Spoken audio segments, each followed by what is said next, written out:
Sir আমার নাম পাগলা চোদা। হ্যাঁ বল পাগলা চোদা, তোর কি সমস্যা? স্যার আমি কোনোদিনও ঘুমোই না স্যার। কেন? কারণ আমি রাতে ঘুমোই। আর স্যার আর একটা কথা, আমার বিচির খুব ব্যথা, এর জন্য কোনো উপায় বলুন। দেখো যৌবন বয়সে আমারও খুব বিচির ব্যথা ছিল, কিন্তু এখন দেখো না আছে আমার ব্যথা আর না আছে আমার বিচি। আসলে ওর বিচিগুলো আমি আলু আর বিলাতির সাথে ভেজে তরকারি করে দিয়েছি।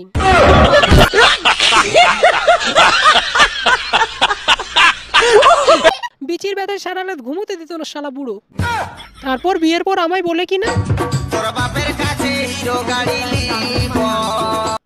এই জন্যই ওর বিচির ঝোল ওকেই খাইয়ে দিয়েছি। ওরে বাবারে, আজ থেকে আমি আমার বউকে আর কিচ্ছু বলবো না, না হলে আপনাকেও নিজের বিচির ঝোল খেতে হবে।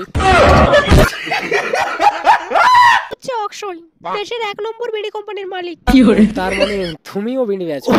তুমিও বিড়ি বেচো মানে এখানে আর কে বিড়ি বেচে? সঠিক বলেছো। সুটিয়ে লাল করে দেবো, নোংরামি বার করে দেবো। ও অ্যাকচুয়ালি সুনীলও বিড়ি বেচে। আচ্ছা আপনিও বিড়ি বেচেন? Nice, very nice. আচ্ছা আপনার বিড়ি কোম্পানির নাম কি? আসলে সেটা হচ্ছে শান্তি বিড়ি। হ্যাঁ শান্তি বিড়ি। ইয়া শাবাশ বেটা। আপনি আর কি কি বিড়ি বানান? আমি আর अबे जल्दी बोल, कल सुबह पनवेल निकलना है।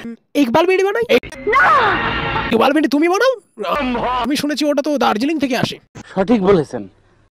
আসলে আমি দার্জিলিং হাঁকতে যাই, হাঁকার সঙ্গে বিড়ির কি সঙ্গে? আসলে আমি দার্জিলিং হাঁকতে যাই, ওরা আমাকে বিড়ি দেয় আর আমি সেটা না খেয়ে এখানে এসে ব্ল্যাকে বেচি। এভাবে আমার বিজনেস চলে। তার মানে তুমি বিড়ি না খেয়ে হাঁকতে পারো, তাই তো? বিলকুল সহি। সো হ্যালো গাইস, ভিডিওটি কেমন লাগলো কমেন্টে অবশ্যই বলবে, আর এই চ্যানেলে নতুন হয়ে থাকলে প্লিজ চ্যানেলটিকে সাবস্ক্রাইব করে দাও।